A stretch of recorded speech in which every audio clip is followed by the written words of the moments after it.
A la luz de Krishnamurti, mi único interés es hacer que los hombres sean absoluta e incondicionalmente libres. Conducción: Horacio Bello. Con la colaboración de Gustavo Litterman, Juliana Flores y Pablo Cruz.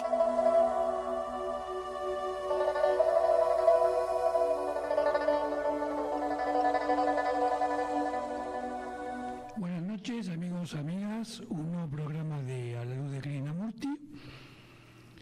Por ahora estoy solo, no se asusten, vendrá Pablo en cualquier momento, que está subiendo las escaleras, así que puede hacer su aparición estelar y ahí lo está haciendo. Bueno, mientras se acomoda Pablo, que será mi acompañante de esta noche porque Julie tenía un compromiso y no pudo venir. Decía, mientras se acomoda Pablo, les quería decir que hoy el tema va a ser, de alguna manera, un título que nunca fue colocado en el aire, pero que, como todas las cuestiones vinculadas a la enseñanza, tienen una relación directa e indirecta con muchas otras cuestiones que sí hemos tratado. Y este tema es el darse cuenta. El darse cuenta, que creo que tiene un nombre en inglés medio complicado que yo no me animo nunca a decirlo. Por ahí Pablo lo dice. Awareness. Ahí está. Bueno. Sí, claro, darse cuenta es como una traducción medio agarrada de los pelos, claro. Pero claro, igual, bueno, hay como una especie de acuerdo tácito de que esa es la traducción. Sí, está generalizado. Sí. Hoy decía en una reunión que tenía con un grupo de yoga, adelantándole un poco el tema de hoy, que recordaba que hace unos cuantos años se hizo una película argentina que fue muy reconocida, que se llamaba justamente Darse Cuenta, que no trataba exactamente de lo que a lo que Krishnamurti se refiere, pero de algún modo marca algo que sí tiene en común, que es que en algún momento en la vida muchas personas, digo muchas porque a algunas no les pasa nunca, tienen un clic y comprenden cosas que hasta ese momento no habían comprendido. Se dan cuenta justamente de cuestiones que nunca habían visto. Y eso podría ser algo misterioso si no nos ocupamos de desentrañar cómo se construyen nuestras ideas, nuestro pensamiento, nuestras posturas, cómo asociamos la inteligencia a la comprensión. Por eso creo que en la medida que avancemos en el programa con un par de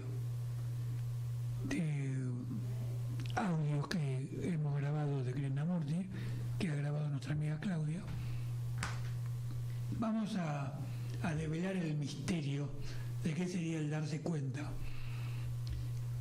que obviamente no es el darse cuenta de que tengo que pagar la luz. Ese igual es un darse cuenta importante también. Claro, y a veces es revelador. Claro. Especialmente cuando la factura es muy alta. Exacto, o cuando te cortan la luz. Claro. Y te cortan la luz y no estás más a la luz de Krishnamurti. Ya no estás más iluminado. Claro. Entonces, un poco para darle el pie a Pablo, para que haga su comentario al respecto, digo que parecería que ese darse cuenta no sería algo a lo que uno llegara o llegaría a partir del uso convencional del pensamiento, de una mecánica tradicional de concentrarse para tal cosa, sino que surgiría así como una especie de, no vamos a usar la palabra iluminación porque es demasiado pretenciosa, pero como una epifanía que a uno le permite zambullirse en otro mundo que no tiene por qué ser misterioso, pero sí quizás distinto al que hasta ese momento estuvo concurriendo. Así que bueno, con esta introducción le voy a dar la palabra a Pablo, a ver cómo ve esta cuestión, antes de escuchar el primer audio de Claudia Siak. Bueno, a mí esto me gusta explicarlo de dos maneras. La parte de la iluminación, voy a empezar por el final, la parte de la iluminación, ¿por qué nos hace ruido esta palabra? Porque tiene una connotación ya distinta, más esotérica, y justamente si Krishnamurti invita a vivir desde lo concreto, hace un poco de ruido esa palabra. Lo que ocurre ahí es que, como en más de una ocasión lo hemos hablado, no es tanto algo que se suma a nosotros, sino hay algo en nosotros que hace ruido, que de pronto no opera, no hace ruido. Entonces aquello que siempre está se manifiesta, se hace visible. A ver, vamos a tratar de aclarar un poco esto que estás diciendo. Bueno, yendo un poco a lo concreto, si nuestro pensamiento, que es ese parloteo constante, está generando ruido, se está poniendo en el medio, en primera plana para ocuparnos, tiene sentido que cuando se dan las condiciones para que ese parloteo cese, ahí es donde se da otro tipo de experiencia, de vivencia, que no tiene nada que ver con el conocimiento o el parloteo del pensamiento. Primero porque es una experiencia distinta, porque no tiene precisión, digamos. Cada pensamiento tiene un principio, un final y una duración, ¿no? En general es lineal. Claro, y encima secuencial, exacto, tal cual. Y esto otro que se da, esta otra especie de estado de alerta en el que te viene información de distintos ángulos de manera imprecisa, porque no sabes desde dónde viene ni por qué, no hay lugar ni para preguntar por qué cuando eso se da. No es tanto como una cosa que se suma a nosotros, no es algo que no estaba y que de pronto se suma a nosotros, es más como es algo que siempre está, pero que por el parloteo, por ese ruido que nuestra mente genera, no podía ser escuchado. Y eso también le saca un poco la pretensión y el misticismo de la iluminación, o un estado avanzado que son palabras. Sí, son palabras, pero que indudablemente se refieren a un estado distinto. Eso está claro, es un estado distinto. Darse cuenta con este alcance implica un estado de la mente distinta. Y cuando vos hablas del pensamiento y lo citás, creo, como un entorpecedor del darse cuenta, estamos un poco entrando en el terreno de la investigación que Krishnamurti nos plantea y que seguramente vamos a profundizar con estos audios. Y es que parecería, como diría un amigo mío conjeturalmente, que cuando el pensamiento cesa, hay una inteligencia que está más allá del pensamiento que opera en nosotros. Quizás un psicólogo tradicional, freudiano, diría, es el inconsciente. Es decir, vos tenés en el inconsciente muchas cosas acumuladas y cuando parás la pelota, el inconsciente se permite avanzar y te da letra para poder ver lo que hasta ese momento no habías visto desde el consciente. Eso sería una explicación, si se quiere, tradicional y técnica. Quizás haya otra. Quizás no podamos en el corto plazo demostrar cuál es la explicación. y quizás tampoco sea tan importante. No, más que nada, sí, yo creo que no es tan importante, porque además el mapa mental que el psicoanálisis ha hecho de la mente sigue estando dentro de los confines de lo medible, ¿no? No sé, depende la corriente, te proponen que, por ejemplo, el inconsciente es aquel reservorio de experiencias que uno conscientemente no sabe que almacena, y que además no sufre de las limitaciones o de las reglas de control, de autocontrol o morales que la parte consciente sí. Entonces, por eso el inconsciente hace cosas que nos producen hasta desagrado a nosotros mismos, como que nos sacan un poco de aquel eje, de aquella estructura de seguridad que la conciencia tiene. Y es como que está bien, es una parte importantísima de la mente, pero te habla de algo muy puntual y que sigue estando dentro del terreno de lo medible. Y además creo que está dentro del terreno de lo personal. Sí, es decir, no sale de mí. Exacto. No sale de mí. Es decir, yo tengo un cofre que está cerrado, pero está dentro mío ese cofre. Y sigue siendo parte de la acumulación del sujeto. Claro, exacto, claro. De eso que concebimos como sujeto. Claro, que creemos que es el centro inevitable de la observación. Claro, y que además le añade y le da poder y alimenta esa figura que creemos ser. Claro, ¿no? La imagen. Exacto, la imagen de nosotros mismos. Hecha esta introducción, nosotros, y mejor dicho, Krishnamurti habla de otra cosa, ¿no? Claro. Pero Krishnamurti habla de algo que no es medible, entonces solo podemos hablar de todo aquello que no es el darse cuenta, para ver qué queda. Claro. Ustedes saben que les quería anticipar, antes de escuchar el audio, que lo vamos a hacer en unos segundos, el primero, que el que imprevistamente escucha dirá, pero si no está hablando del darse cuenta.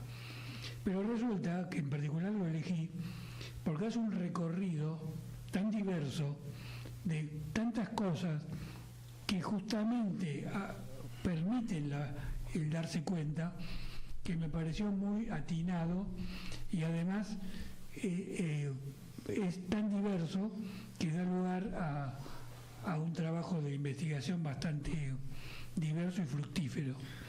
Así que con esta aclaración vamos a escuchar el primer audio de Claudia y luego volvemos.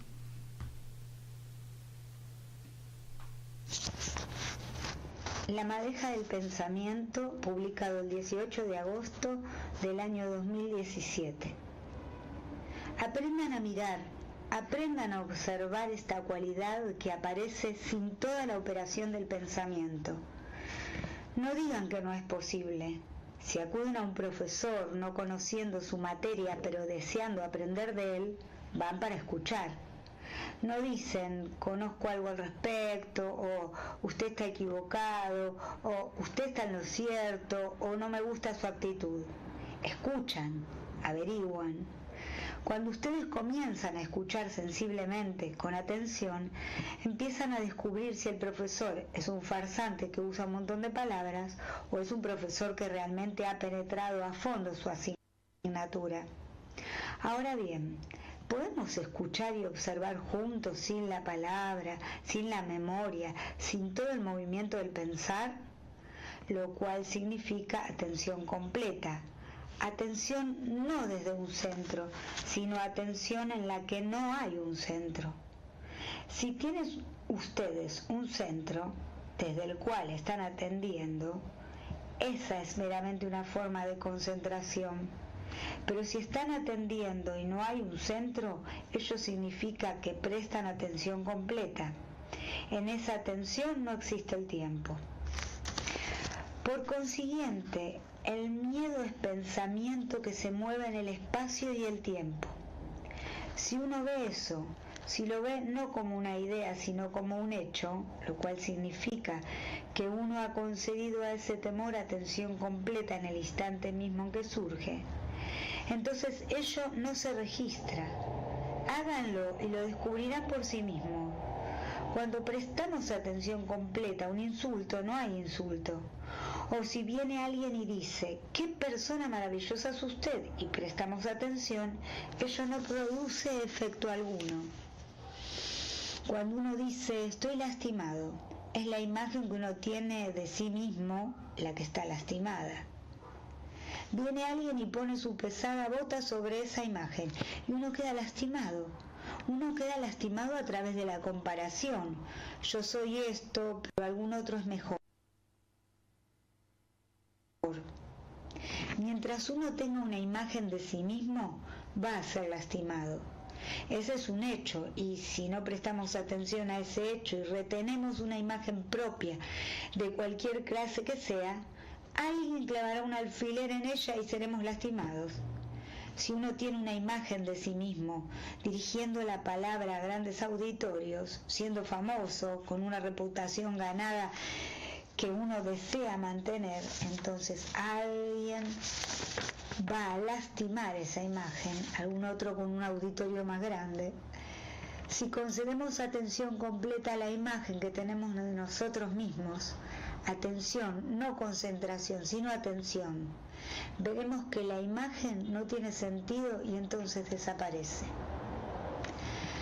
Entonces comienzo a preguntarme, ¿qué es la meditación? En primer lugar, la meditación requiere atención, que consiste en poner toda nuestra capacidad y energía en la observación. La atención es diferente de la concentración. La concentración es un esfuerzo que el pensamiento hace para enfocar su capacidad, su energía en un tema particular. Cuando ustedes van a la escuela, se les adiestra para que se concentren, o sea, para que conduzcan toda la energía de que disponen hacia un punto determinado. Al concentrarse, impiden que interfiera cualquier otra clase de pensamientos. La meditación implica controlar el pensamiento sin permitirle que divague, manteniéndolo enfocado sobre un tema en especial. Es la operación del pensamiento la que enfoca la atención, la energía en ese tema. En ello hay compulsión, hay control. Por lo tanto, en la concentración están el controlador y lo controlado. El pensamiento divaga. El pensamiento dice que no debe divagar y yo lo traigo de vuelta como el controlador que afirma debo concentrarme en esto. Hay, pues, un controlador y está lo controlado. ¿Quién es el controlador? El controlador es una parte del pensamiento y también es el pasado. El controlador dice, ya he aprendido mucho y para mí el controlador es importante controlar el pensamiento.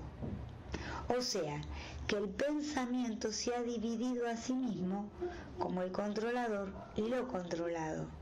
Es una treta que el pensamiento está jugando consigo mismo. Ahora bien, en la atención no hay controlador ni existe lo controlado, solamente hay atención.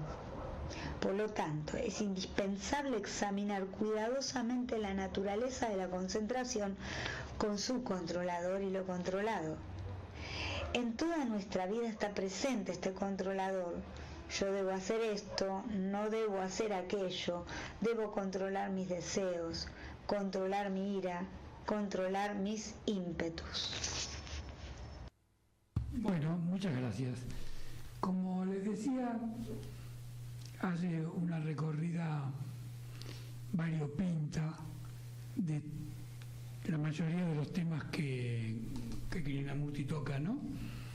Yo voy a, para no aburrir y no monopolizar la palabra, voy a destacar un par de cosas. Esta vez, cosa que en general no hago, tomé nota porque me parecía que era importante no olvidarse. Lo primero que destaca Krishnamurti al comienzo es algo que muchas veces se nos pasa desapercibido, y es que el aprender a mirar, como él lo plantea, implica un desarrollo de la sensibilidad. Y que desarrollo de la sensibilidad sería tener todos los sentidos disponibles para percibir todo lo que me rodea, todas mis circunstancias, no enfocado en un punto, no enfocado en un objetivo, sino tener una visión macro, globalizadora y totalizadora para que ese mirar cambie. Eso por un lado. Y lo otro que quería destacar es que incorpora la idea de la meditación sin tiempo, cosa que es importante, porque él destaca, creo que hace hincapié en eso, de que el tiempo se asocia a la palabra y a la memoria. La memoria es lo que acumula tiempo y es lo que produce una forma de pensar absolutamente convencional. Y el darse cuenta, para llevarlo al tema de hoy, sería justamente despojarnos de eso para poder ver. Y para finalizar, como comentario mío, ahora le voy a dar a Pablo la palabra, vuelve, aunque no lo dice específicamente, a la idea del observador y lo observado a través de la figura del controlador. Es decir, nosotros construimos una imagen nuestra, esa imagen nuestra es un centro del cual miro, observo y actúo, y trato de controlar mis acciones y la de los demás a través de ese centro del cual opero. Todo esto que destaco sería lo que no es el camino para darse cuenta. Bueno, le doy la palabra a Pablo. Bueno, vos sabés que mientras lo escuchaba me venían recuerdos de mis primeros acercamientos, porque es la primera clase de Krishnamurti de alguna manera, ¿no? Fue uno de los temas que claro, con los que primero uno toca. Y claro, es muy loco porque yo recordaba estaba tratando de recordar con la intención de ayudar un poco a la charla, cuáles fueron mis primeras reacciones estando afuera, ¿no? En total desconocimiento de la cosa. Y la sensibilidad que se requiere para percibir que minuciosamente él no está intentando dar pasos para una receta. No es que te dice, bueno, si no es A es B. Él invita a no buscar un camino alternativo, sino a darse cuenta de la falsedad del camino en el que uno está. Claro. O darse cuenta, mejor dicho, para no usar la palabra camino, de los conflictos inherentes al uso cotidiano que le damos al pensamiento. Por supuesto que ese uso no es un uso en el cual nosotros estemos en control no es que nosotros controlamos el pensamiento. Entonces es por eso que quizás una de las primeras reacciones es ¿a qué vivo? ¿Y qué puedo hacer yo al respecto? Bueno, en principio observar, constatar, cuestionar que ese conflicto realmente existe, porque si no, no se llega muy lejos. Y digamos, yo, para primero siquiera tener la noción de querer vivir distinto, primero tengo que percibir el conflicto, lo tengo que poder entender, aunque sea, o darme cuenta de que hay algo en conflicto dentro mío. Claro. Y por supuesto las propias contradicciones de la mente hacen que eso sea relativamente sencillo, ¿no? Porque ¿quién no tiene un conflicto? Claro, el tema es la raíz del conflicto, como diría acá. Ahí va, porque porque la mente que me dice, bueno, si A no funciona, prueba con B, y si B no funciona, prueba con C. Claro. Y Krishnamurti está diciendo, no hay ni B ni C, solo preocúpate por qué el camino A tiene los conflictos que tiene. Y esto del el controlador y lo controlado, o el observador y lo observado, es un gran ejemplo, porque habla de cómo de manera ficticia hay un autoengaño en el que nosotros creamos una supuesta separación que nunca se da, pero que creemos que sí se da, en la que nosotros nos convertimos en alguna especie de verdugo, en donde con algún tipo de imparcialidad adquirida en ese momento podemos evaluar o juzgar aquello que nos está tratando de mover el piso, la envidia, el miedo, claro, lo que sea. Claro, está muy claro, sí. Bueno, vamos a escuchar el segundo audio y creo que luego Juliana se va a animar a llamarnos para hacer algún comentario, así que le pedimos a Sebastián que ponga el segundo audio en el aire. Segunda parte. La atención no es lo opuesto de la concentración. El opuesto tiene sus raíces en su propio opuesto. Si el amor es el opuesto del odio, entonces el amor ha nacido del odio. La atención no es el opuesto de la concentración, está totalmente divorciada de ella. ¿La atención requiere un esfuerzo? Esa es una de nuestras actividades principales. Yo debo esforzarme, soy perezoso, no deseo levantarme esta mañana, pero debo hacerlo, debo hacer un esfuerzo. Yo no deseo hacer cierta cosa, pero debo hacerla. Vean lo extraordinario que es el hecho de que no podamos captar instantáneamente el significado de esto. Ello tiene que ser explicado y explicado y explicado. Pareciera que somos incapaces de percibir directamente la diferencia entre concentración y atención, y de tal modo estar atentos. ¿Cuándo se produce la atención? Obviamente, no mediante el esfuerzo. Cuando uno realiza un esfuerzo para estar atento, ello indica que uno está inatento y trata de que esa inatención se convierta en atención. Pero tener un penetrante y rápido discernimiento es ver instantáneamente, por ejemplo, la falsedad de todas las organizaciones religiosas, de modo tal que uno ya esté fuera de ellas. Es ver instantáneamente que el observador es lo observado y por tanto uno no hace esfuerzo alguno. Es así.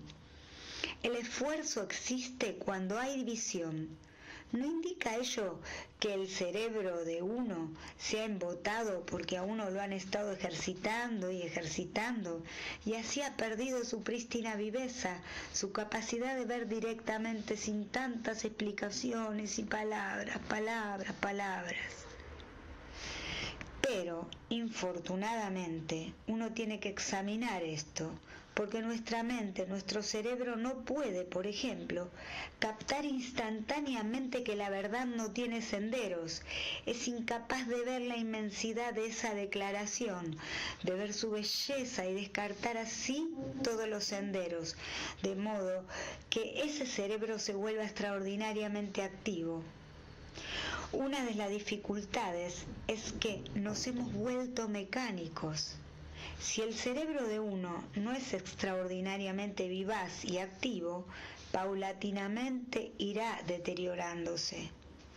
Así que el cerebro tiene que pensar, tiene que estar activo, aunque sea parcialmente, pero cuando la computadora asuma todo el trabajo y la mayor parte de nuestro pensamiento, operando a una velocidad que el cerebro no puede alcanzar, entonces el cerebro va a deteriorarse. Esto ya está sucediendo, no es una exageración de quien les habla. Está sucediendo ahora y nosotros no lo advertimos. En la concentración hay siempre un centro desde el cual uno está actuando. Cuando uno se concentra, lo hace por algún beneficio, por algún motivo profundamente arraigado. Uno está observando desde un centro, mientras que en la atención no hay centro en absoluto. Cuando uno mira algo inmenso, como las montañas con su majestad extraordinaria, con su perfil recortado contra el cielo azul y la magnificencia del valle, La belleza de ello expulsa por un instante el centro. Por un segundo quedamos pasmados ante esa inmensidad. La belleza es esa percepción que existe cuando el centro está ausente. Un niño a quien le han dado un juguete está tan absorto en él que cesan sus travesuras, está totalmente con el juguete, pero rompe el juguete y está de vuelta consigo mismo. Nosotros estamos casi todos absortos en nuestros numerosos juguetes. Cuando los juguetes desaparecen, volvemos a nosotros mismos. En la comprensión de nosotros mismos sin los juguetes, sin ninguna dirección, sin ningún motivo, está la libertad con respecto a la especialización, y esta libertad hace que el cerebro se encuentre totalmente activo. Cuando el cerebro está activo en su totalidad, esa es la atención total. Siempre estamos mirando, sintiendo con una parte de los sentidos. Uno escucha alguna música, pero jamás la escucha realmente. Jamás estamos atentos a nada con la totalidad de nuestros sentidos. Cuando uno mira una montaña, debido a su majestuosidad, los sentidos de uno operan totalmente y por ello uno se olvida de sí mismo. Cuando uno mira el movimiento del mar o el cielo con la luna naciente, cuando uno está íntegramente atento con la totalidad de sus sentidos, esa es la atención completa en que no hay un centro, lo cual implica que la atención es el silencio total del cerebro, en el que ya no hay parloteo, sino una completa quietud, un silencio absoluto de la mente y el cerebro. Solo observo este movimiento y no me aparto de él. No escapo del temor, sino que vivo con él. Lo miro, pongo toda mi energía en el mirar. Veo entonces que el temor comienza a disolverse porque no ha hecho nada al respecto. Simplemente he observado, le he concedido al temor mi atención total. Esa atención misma es como arrojar luz sobre el temor. Atención quiere decir que uno pone toda su energía en esa observación. La madeja del pensamiento, Editorial Edasa, Barcelona.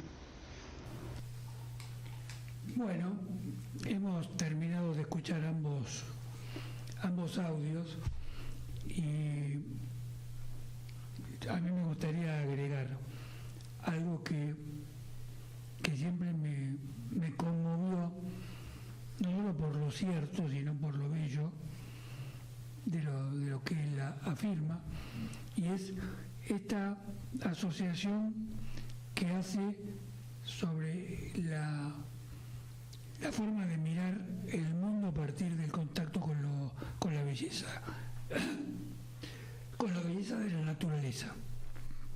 Creo que es importante porque es una prueba concreta de que eso es posible, que se puede comprender, se puede experimentar y se puede disfrutar de algo sin que yo se aleje.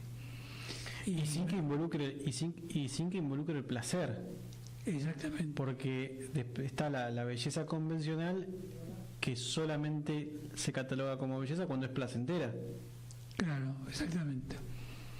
Así que, ¿tenemos la llamada? Bueno, vamos a interrumpir porque creo que está Julie en la línea, así que vamos a hablar con ella. ¿Qué tal, Julie?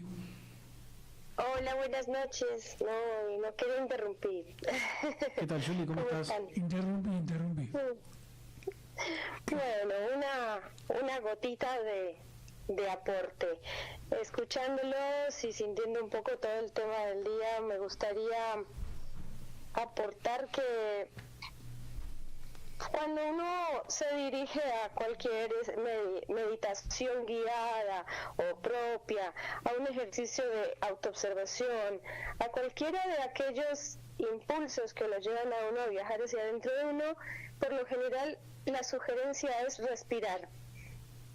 Y quisiera invitar a escuchar este programa desde una mirada con mucha simpleza, en un acto tan sencillo y tranquilo como lo es el respirar, como cuando a uno lo están guiando para poder autoobservarse.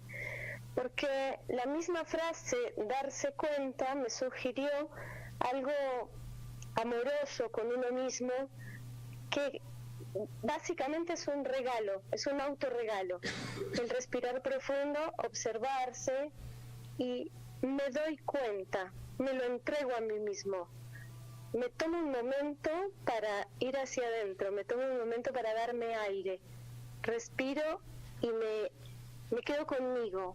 Creo que quisiera llevar un poco de ese gran alivio que da hacer una pequeña pausa y darse a uno un instante en el que uno suelte todo aquello que pesa y se entregue a uno mismo un poco de aire.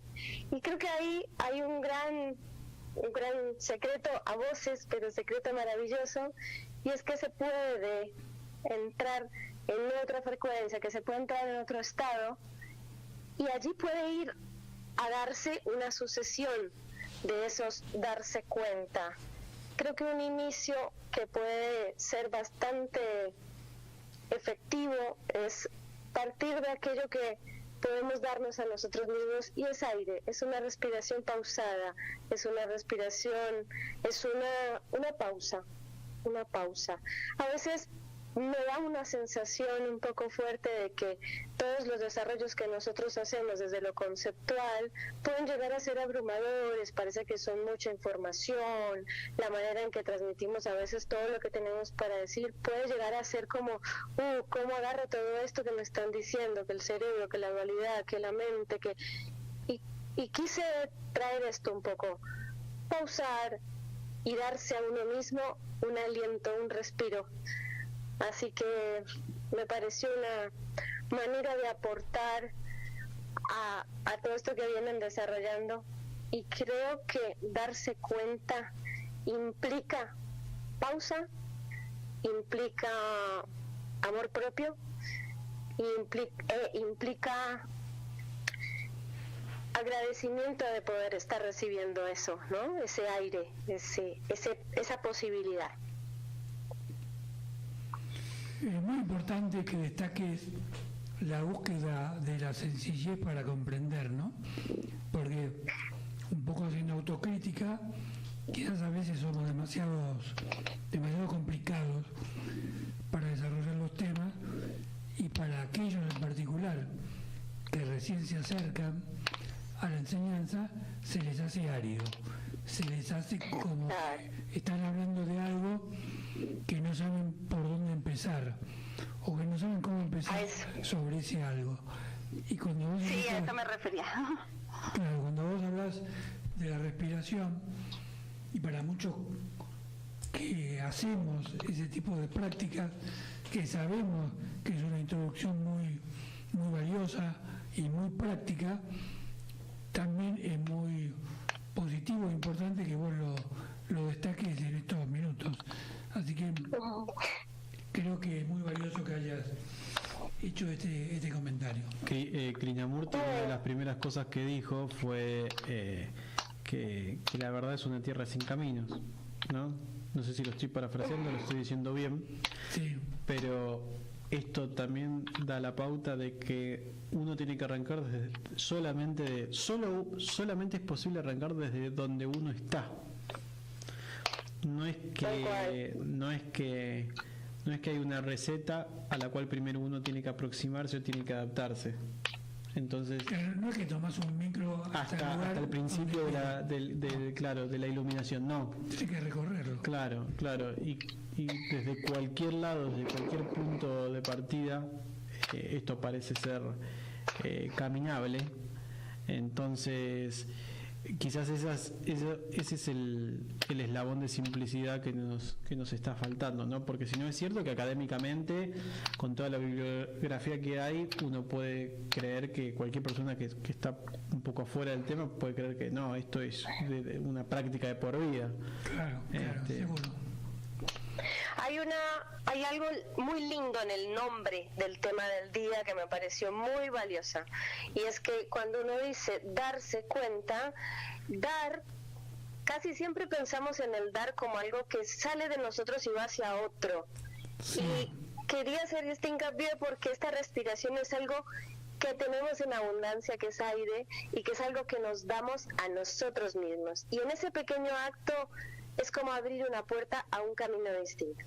Aprender a pausar y respirar. Así que con mucho cariño dejo mi aporte de hoy. Bueno, muchas gracias. Un abrazo, chicos. Gracias, Juli. Nos vemos la semana que viene. Hasta luego. Chao. Claro que sí. Besito. Chao. Bueno, y mientras esperamos la llamada de nuestro segundo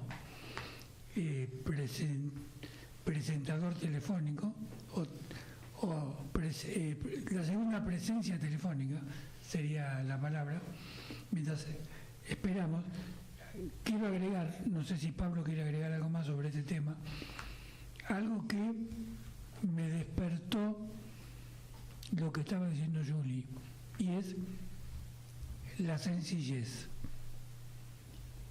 No nos damos cuenta cuando vemos algo, luego de un trabajo cualquiera sea, que nos subimos a nuestra vanidad y nuestro inconsciente se apodera de esa imagen de vanidad y creemos que ya la tenemos clara.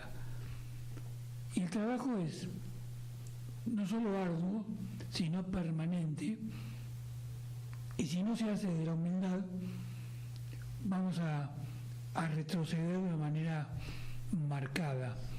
Pero esa humildad es como que se da orgánicamente, no es la humildad que solemos, que convencionalmente solemos mencionar, porque no es una humildad, no es un deber, yo no debo ser humilde, eso es pan para hoy, hambre para mañana, sino que es una humildad que se da por el solo hecho de que me doy cuenta de que no sé todo. Digamos, es tan inevitable ver que no sé todo, que no me queda otra que ser humilde. Entonces es una humildad que está un poquito corrida de la humildad tradicional, porque no es moral, no hay una ética ahí. Es una humildad natural, no es la humildad que yo decido. Claro. Yo no decido ser humilde. Claro. La humildad es una consecuencia natural de esa forma de ver la vida y de actuar, ¿no? Claro, no es que esté bien ser humilde, sino que es inevitable a partir de que uno ve que uno no sabe todo, entonces es medio inevitable. Acá en esta segunda parte, en este segundo fragmento, Krishnamurti habla de algo que nosotros en este momento de la vida nos interpela profundamente. En ese momento él estaba en los principios del tema, que es cómo la computación o la tecnología, o ahora con la IA, estamos siendo reemplazados progresivamente, parcialmente, por una máquina, por un conjunto de sistemas que son más rápidos y más eficientes en algunos casos que la mente humana, es decir, que la capacidad de cómputo que tiene un conjunto de sistemas es superior a la capacidad de cómputo que tiene la mente humana. Por lo tanto, la atrofia que se está empezando a ver también de alguna manera marca la pauta de que va a llegar un punto en que no nos va a quedar otra que cuestionarnos. La propia secuencia de consecuencias nos va a empezar a empujar de forma tal que no nos va a quedar otra que cuestionarnos si aquello que venimos haciendo, el uso que le venimos dando al pensamiento, es el que está en su justo lugar, porque vamos a sufrir las consecuencias, ya las estamos sufriendo y vamos a sufrir las consecuencias, porque bueno, si bien estamos a décadas de que esto se consolide, podemos ya decir que es inevitable. Irreversible. Es irreversible, claro. Bueno, tenemos a Gustavo en la línea. ¿Qué tal, Gustavo? ¿Cómo andas? ¿Hola? Bueno, te noto muy afónico, gracias. Sí, estoy muy afónico. ¿Qué tal? ¿Cómo andas? Muy bien, muy bien. Hoy me levanté con una cuestión y los audios que me hiciste llegar, que son los que se transmitieron en el programa, reforzaron esa cuestión, ¿no? Audios como este en los 5 años del programa deben haber sido más o menos 200. Nosotros hace décadas que leemos a Krishnamurti, pero yo me voy a quedar con esa frase que le dijo Krishnamurti a Bhagavan: bueno, ¿por qué no cambias? Está todo bien, la simpleza, la respiración, pero nosotros no llegamos a ver la vida, no verla, sino sentirla, vivirla como una unidad, como una trascendencia. Está bien, uno mira un atardecer, en ese momento esa belleza te atrapa, te envuelve, desaparece el centro, pero en definitiva vivimos con centro. Y la verdad que no encuentro respuesta. No encuentro respuesta porque intelectualmente uno ve el desarrollo de Krishnamurti y dice: no, es perfecto, tenemos que vivir así, hay que vivir así. Pero después en lo cotidiano uno no vive así.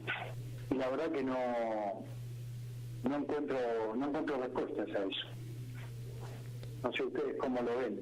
Bueno, podemos empezar a hablar de los agentes o de los factores que hacen que eso ocurra.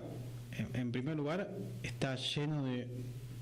Uno nace en una realidad, en un entorno que está lleno de influencias y factores que, cuando uno está en un punto de objetiva debilidad, cuando uno es permeable, que es cuando los primeros años de vida que está en formación, uno es permeable a construir una realidad que indica lo contrario, que indica que cómo vivimos hoy o por qué hacemos lo que hacemos es lo natural, entre comillas. Entonces, a mí en lo particular, en lo personal, no me resulta raro que no nos cuestionemos porque si se puede o no vivir de otra manera, porque hay una realidad diseñada que solamente puede ser contrarrestada con alguna especie de fuerza interna que le tiene que ganar a todo eso. Y a los que nos pica el bichito de la curiosidad y el cuestionamiento, sabemos que esa fuerza no te deja vivir, como que es difícil de callar. La pregunta es: ¿eso opera siempre? ¿Se tienen que dar condiciones para que eso opere? Porque, claro, vemos que en cada uno opera en tiempos distintos, de formas distintas, incluso entre los que opera distinto. Entonces, cuando vemos a alguien que no se pregunta, no se cuestiona, no observa o no se pregunta siquiera si se puede vivir de otra manera, a mí, si yo quiero hacer un análisis intelectual, diría: bueno, sí, tenés un montón de fuerzas, incontables fuerzas que te empujan en el sentido opuesto. Y tenemos un tren ahí, ¿no? Así que eso en lo particular, Gustavo, es lo que me parece a mí. No sé si Horacio tendrá algo para agregar o para compartir. Una sola cosita. Creo que en este momento voy a hacer una confesión, que es: ahí está la principal discrepancia que yo tengo con K. Yo creo que el proceso es paulatino. No solo nuestro proceso personal, sino el proceso de la humanidad es paulatino. Y claro, cuando pretendemos idealistamente de que el cambio sea fulminante, es cuando nos sentimos decepcionados ante el fracaso de esa alternativa, porque no nos da el cuero para que ese cambio sea repentino y con todo todos los elementos en juego que Krishnamurti destaca como válidos, porque somos seres limitados tanto físicamente como psicológicamente. Entonces, actuamos de acuerdo a las herramientas que tenemos. No podemos actuar con herramientas que no están a nuestra disposición. Entonces, es hasta lógico que sea así. Sería realmente ilógico que fuese al revés. Es decir, que de repente la humanidad tuviese un cambio como si viniese un meteorito y le cambiase la cabeza a todo el mundo. Por eso me parece que, a diferencia de Gustavo, que cae en depresión por eso, yo soy muy optimista, no por este presente de miércoles que tenemos, o de jueves, sino porque creo que comprendiendo que ese cambio es paulatino y que ese cambio es en mí paulatino y es en todos nosotros que estamos atentos paulatino, comprendiéndolo, puedo tener la idea de que va a haber una humanidad mejor. Claro, y además lo que se da es que cuando los agentes del cambio provocan un cambio más abrupto, eso también hay que decirlo. Por supuesto, ¿no? Por supuesto. Y el efecto no se ve en lo inmediato, es algo que se va diseminando como un pequeño río que tiene un bracito y va llevando el agua lentamente a todos los lugares de la tierra que va recorriendo, ¿no? Pero sí podemos observar a lo largo de la historia de que la incidencia del cambio no tiene una velocidad que siempre es lineal, sino que esa velocidad va cambiando, porque hace no sé cuántos años atrás estaríamos hoy colgados del cuello por tratar un tema así, y hoy estamos haciendo un programa de radio. Digamos, la velocidad de la incidencia no es lineal también. Claro, pero nos cuesta mucho entender. Y vos fíjate, y le doy la palabra después a Gustavo porque quedan 4 minutos, que uno de los engaños que tenemos es creer que si no cambiamos inmediatamente fracasamos. Y es un autoengaño, porque el cambio es paulatino. Bueno, Gustavo, habla. No, yo dándole vuelta a esto durante el día, llegué a la conclusión, mi señora no coincide con lo que yo digo, pero para mí hay una falta de madurez, ¿no? Es como que de repente todavía somos chicos que quieren jugar con un juguete y que hablan de la adolescencia. No tenemos ni noción de lo que nos están hablando. Es decir, lo vemos como una proyección, vemos lo de Krishnamurti como una proyección, pero indiscutiblemente, por más que nos cierre intelectualmente, evidentemente no nos cierra vivencialmente porque no lo podemos llevar adelante. Es decir, ¿quién no estaría en desacuerdo de decir uno va viviendo de instante en instante, uno está constantemente presente en lo que está haciendo, no proyecta ilusiones, porque en definitiva, como dice una frase ocultista, donde rige la ilusión impera la decepción. Pero bueno, uno indiscutiblemente, para mí es llamarle falta de madurez, llamarle quizás falta de energía, la energía para sostener esto que dice este hombre, que de repente, vuelvo a repetir, intelectualmente es impecable, pero desde el lugar, ahí sí coincido con lo que vos decís, Horacio. Yo te digo que nos falta madurez. Bueno, vos decís de un proceso gradual, de un proceso en el tiempo. Indiscutiblemente es hablar de, bueno, que nos falta algo que en algún momento posibilitará el cambio, entiendo, el cambio real, ¿no?